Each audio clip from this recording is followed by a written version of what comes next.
Tsy ankasitrahan'ireo sindika mpiasa eo anivo ministera ny fanabeazam-pirenena ny nanindrena ny Ramatoa Antriniana Elisy Karina ho ministra mpiay azy ireo. Olazay nambarany ireto farany fa sady tsy fantany no tsy malala azy ireo ity ministra izay notendrena androany ity. Araka nambaran'ireo sindika ireto dia efa nanome tokony teo anivo ny fiadiana ny fanavaozana ny Repoblikan'i Madagasikara fa olona avy amin'ny ministera ihany izay atolotra izy ireo ho hotendrena ministra saingy gaga ireto farany fa lasa olon-kafa. Izay sokajiana ireto sindika mpiasa eo anivo ministera ny fanabeazam-pirenena ireto fa fanaovana tsinotsinona azy ireo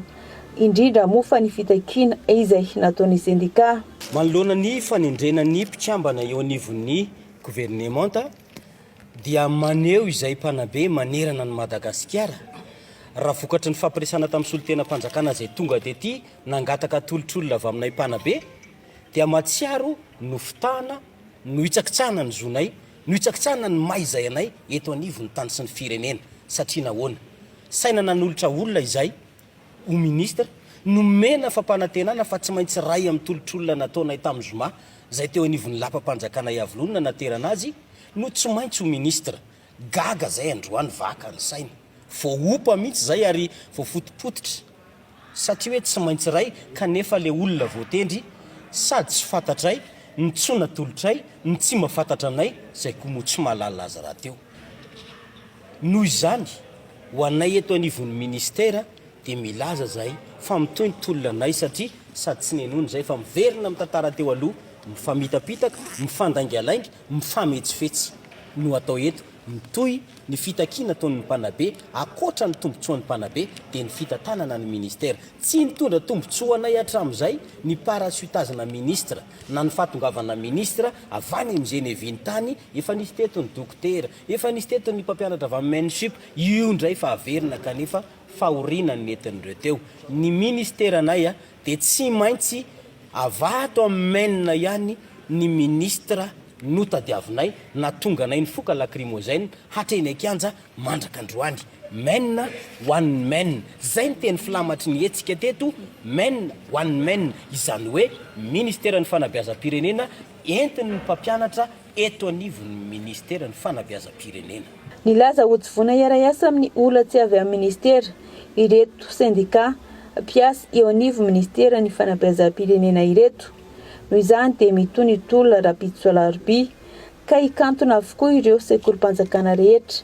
araka ny fanambarana izay nataon'izy ireo androany. Ho anay matona angatana ny hevitray iza no atao ministra anareo meo ny tolotr'olona misa zao reo natolotra ireo vonony zay anampy azy ny velan'ireo zay tsy vonony vokatra zany tsy fahafapo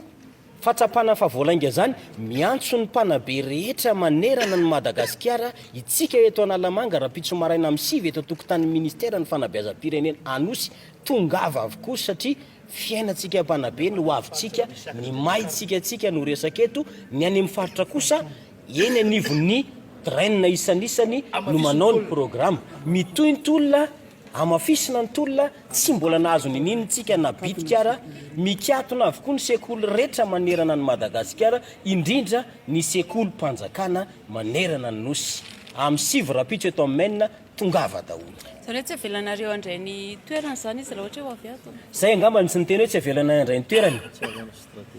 Izahay mametraka foana hoe olona avy amin'ny menina no ministra ny fanarahana. Zay azo alamina zay mahay miresaka ary afaka miresaka fa zay tsy laingana ary tsy fitapitahana. Araka izany moa dia mbola mifampitaona etsy Anosy izay toerana misy ny ministera ireto sindika mpiasa eo anivo ministera ny fanabeazam-pirenena ireto Rapitso manoloana izay tsy fankasitrahana izy ireo ny ministra vaovao izay notendrena androany.